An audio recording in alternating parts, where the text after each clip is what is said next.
बुद्धिलाल नाम का एक दूध वाला था जो अपनी पत्नी के साथ छोटे से घर में रहता था।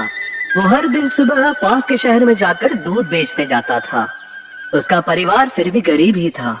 खाने के लिए खाना, रहने के लिए घर और पहनने के लिए कपड़े तो उनके पास थे, लेकिन ऐशो आराम की जिंदगी के लिए उनके पास पैसे नहीं थे।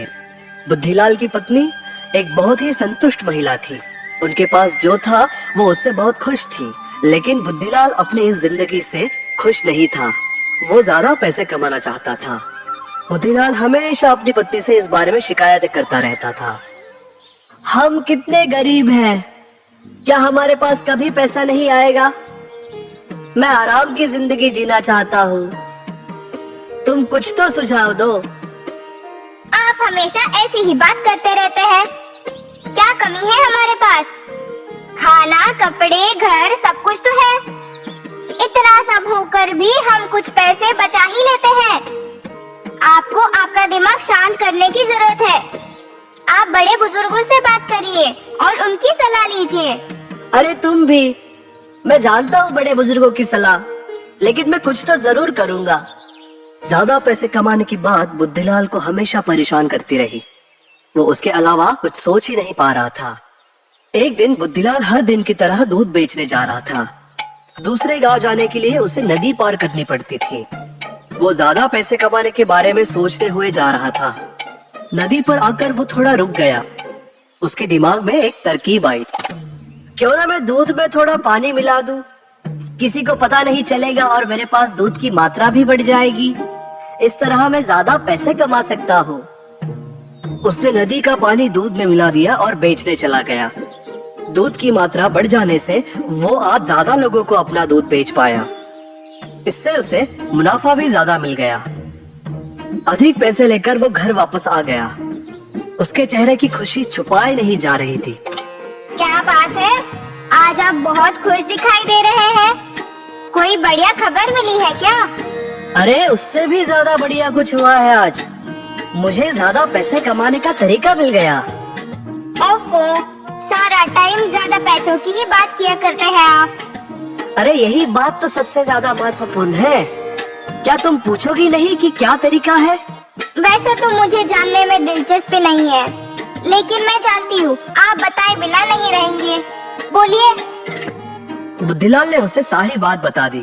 उसकी पत्नी उसकी ये बात सुनकर जरा भी खुश नहीं हुई। आप अपने ग्राहकों के साथ बेईमानी कर रहे हैं। ये ठीक नहीं है।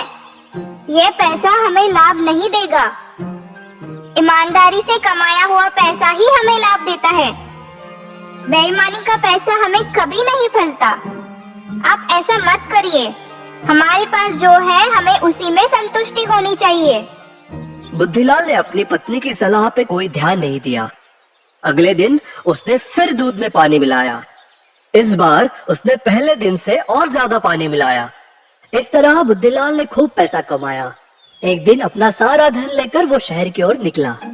इन पैसों से मैं अपने लिए नए चमचमाते हुए कपड़े लूंगा और अपनी पत्नी के लिए खूब सारे गहने लूंगा। ये सोचते सोचते वो जंगल पहुंचा। रास्ते में चलते चलते वो थक गया था, तो उसने कुछ देर वहीं पे पेड़ के नीचे आराम करने की सोची। उसके पास पैसों की आज 2 पोटलियां थी। दोनों पोटलियां पास में ही रखकर वो सो गया। जब वो सो रहा था तो एक बंदर वहां आया और उसकी दोनों पोटली लेके पेड़ पे चढ़ गया। आवाज सुनकर बुद्धिलाल की नींद उड़ गई और पोटली गायब देखकर बुद्धिलाल के होश उड़ गए। हाय, मैं लूट गया, बर्बाद हो गया, अब मैं क्या करूं? तभी बुद्धिलाल को ये याद आया कि बंदर नकलची होते हैं।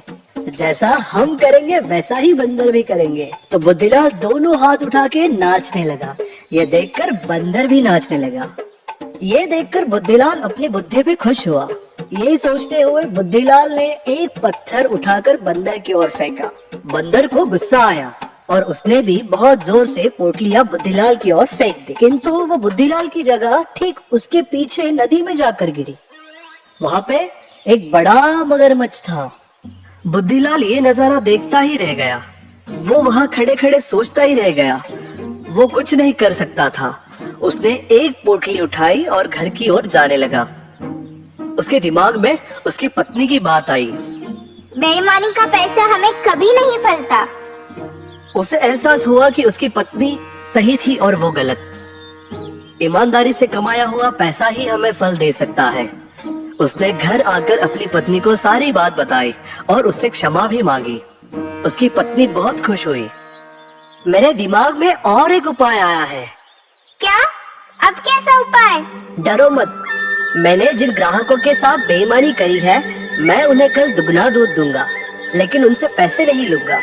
इस तरह मैं अपनी गलती का पश्चाताप कर सकता हूँ। अगले दिन बुद्धिलाल ने ऐसा ही किया और उसके बाद उसने बेईमानी करने के बारे में कभी नहीं सोचा। अब वो अपनी जिंदगी से बहुत खुश था।